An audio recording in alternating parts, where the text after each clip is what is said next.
Okay, so I'm going to go through all the do's and don'ts on how to make a simple cut out of scar wax. So this is basically a video showing you guys all the things that I see on TikTok from beginner artists that are not necessarily the right way to do them. This is more of a video just to show people what they can improve on and stuff. I'm not saying that I'm the absolute best because there's so much I can improve on, but if there's any tips you can take from this, then please do. Bear with me because there's going to be quite a few parts. The main thing where people go wrong is they just lay a big piece of scar wax down. Now this is good for carving things into your skin, but it's unnecessary for simple cuts because it just wastes a lot of scar wax. And if you don't blend it properly, it can look quite bad. And this is what I mean by not blending it properly. You can clearly see the edges. If you're going to use this technique for carving, then blend the edges down. Use Vaseline to help. Come back for part 2 to see the way to properly form it. Part 2, do's and don'ts of how to use scar wax when making a simple cut.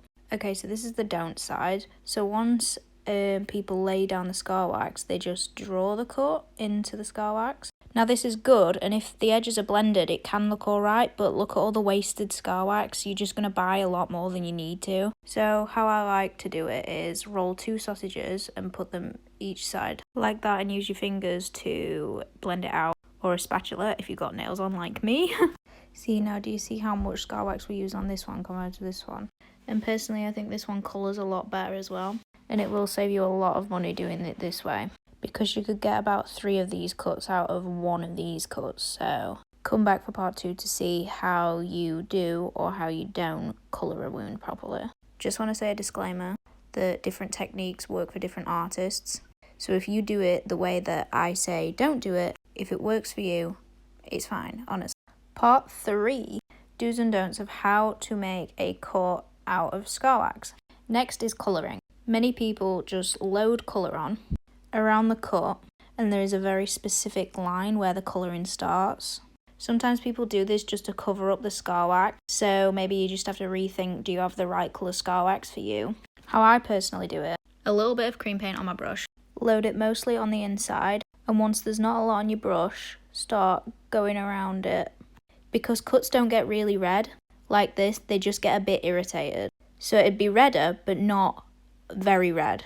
It'd still be kind of skin tone like this. Now in the middle of the cut, people usually just put black in it, which is alright, but inside a real cut it wouldn't be black. It would be like a dark red. Then to make that not as harsh, blend it out a bit. Part 4 is going to be about blood. Part 4, do's and don'ts on how to make a cut out of scar wax. Next is about blood. Don't add too much blood to a wound, because a cut this small wouldn't realistically make that much blood. And don't spread the blood around a lot, because realistically, unless it was a big wound that had a lot of blood that you couldn't manage, that's the only time where blood would be all over.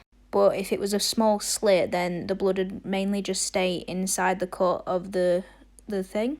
So on the do side, I'm going to fill it up, but to the point where it doesn't overflow.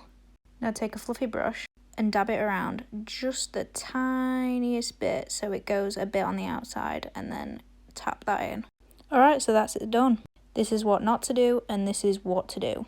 Just another disclaimer, if you do anything on this side that is not, it doesn't mean you're wrong, just means different artists have different ways of doing things. And if it works for you, go for it. This is just the way I get the best outcome.